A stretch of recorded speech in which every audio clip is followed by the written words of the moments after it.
So John Kerry, bless his heart, is the special envoy to climate, and he is part of the National Security Council. The SPEC or SPEC is just a made-up position to get Kerry back into government because there's really no other way.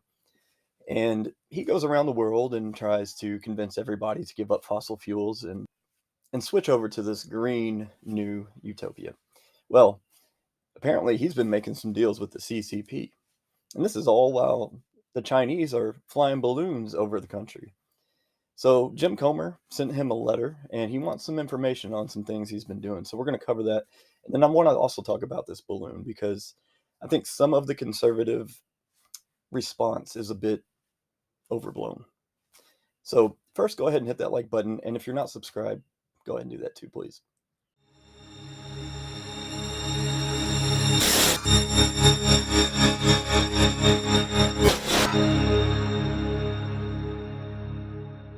This is Representative Jim Comer from Kentucky.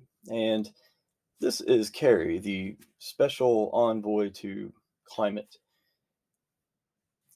This is John Kerry. He's the special envoy to climate, and he's in the president's cabinet, which means he doesn't need Senate confirmation to be given a job. Well, he has been getting himself in a little bit of trouble. Jim Comer really wants some answers, and I just want to read the meatiest part of his letter so you can really see what's going on with this guy. So here's the letter sent to John Kerry, and let's read this part here so we can see exactly what's going on. In May 2022, you told the Associated Press that you were in negotiations with the CCP to form a group to reduce greenhouse gas emissions. Most recently, at the World Economic Forums in Davos, Switzerland, you claimed that the solution to changing global temperature is money, money, money, money, money, money, money. As a member of the president's cabinet, you should be representing the United States' interests. Your statements, however, consistently show disregard for American national security and taxpayer dollars.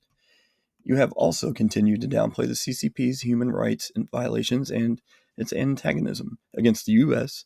while promoting climate negotiations that the CCP does not even appear interested in entering.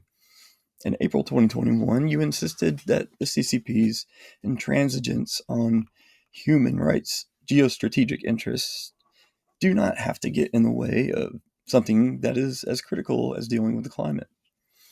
So he's saying you can enslave these people, the Uyghurs, and have them build all of the solar panels through slave labor, and we'll take them.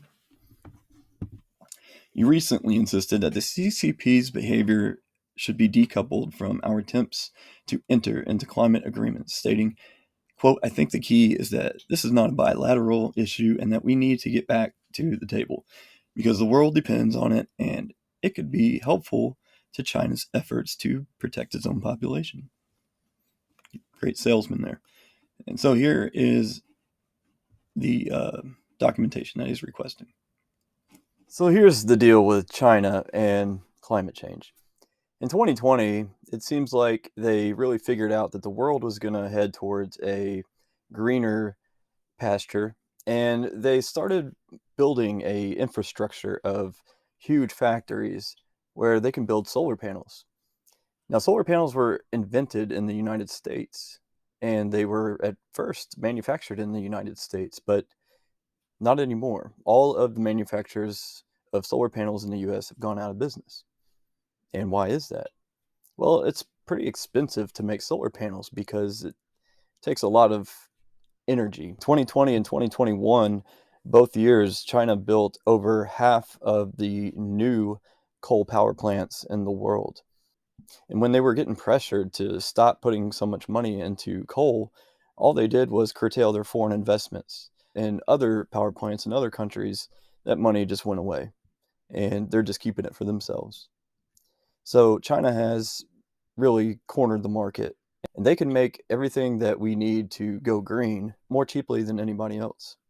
You can see that there was a huge price drop in the cost of a solar panel, and that's because there were a couple of big innovations that came along. But we see now that China got into the game, the thing flattened out, and it's not going down. It hasn't gone down for a while. They keep saying that, look, the cost of solar is going down. It went down, but it's not going down. Now, I want to say a few things about the Chinese balloon. That balloon wasn't going over and taking pictures of these spots. What that balloon was doing was picking up or attempting to pick up electronic surveillance, possibly even practicing for EMPs, which that is dangerous. But don't discount our military that much. And you got to realize the federal government and all of their incompetence isn't really run centrally, it's spread out. Now, look here. These little squiggly lines right here are KC-135s. And KC-135s are circling this thing because they're A, jamming it, or B, trying to pick up what is coming off of it and trying to pick up what is in it. Somebody once told me that military intelligence is an oxymoron, but it's not that true. There are intelligent people in the military. And the other thing is, I get real tired of people blaming Biden for all this. Biden hasn't done any of this. Biden is just a scarecrow. Biden does whatever Biden's handlers tell him to do. Biden doesn't make these decisions. And I think the military had a plan in what they were doing. And these balloons are nothing new and not a surprise. In fact, the Google balloons are flying over you all the time, and you probably don't know it, except these things fly at 80 or 90,000 feet, which is way above. It's like 3 times the height of commercial aviation. This one, the Chinese balloon, was at about 19,000 feet, which seems like everything else the Chinese does is it's not original and it's not as good as the original. This thing was the size of 3 buses, and if it had been shot down over the United States, it could have landed anywhere. There's really no way to plan where this is all going to land. That can be very dangerous. So, of course, they waited till it was over water and shot it with an F-22. In fact, that was the F-22's first kill. So, congratulations, F-22s.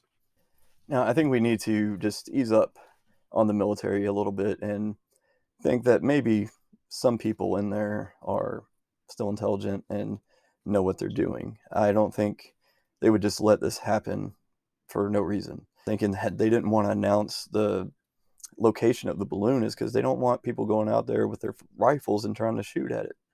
How dangerous would that be? So let's give it some time. Let's give the military a little bit of grace. And what you need to realize is the United States has been posturing for war with China since at least 2016. What we've done is built up our forces in the Pacific. It's not a surprise to the United States. The United States has been preparing for this for a long time. And I said to someone a long time ago that our next war would be with China. And they just kind of laughed it off.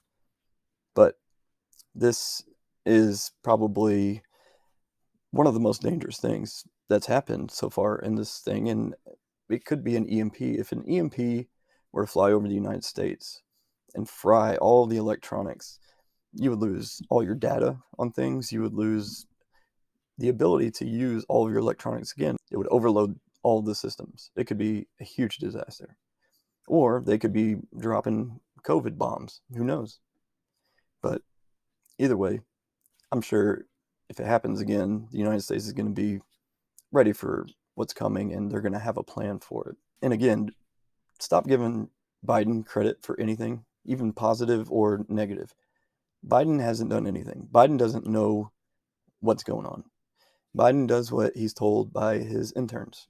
In fact, I think Biden has become a red herring.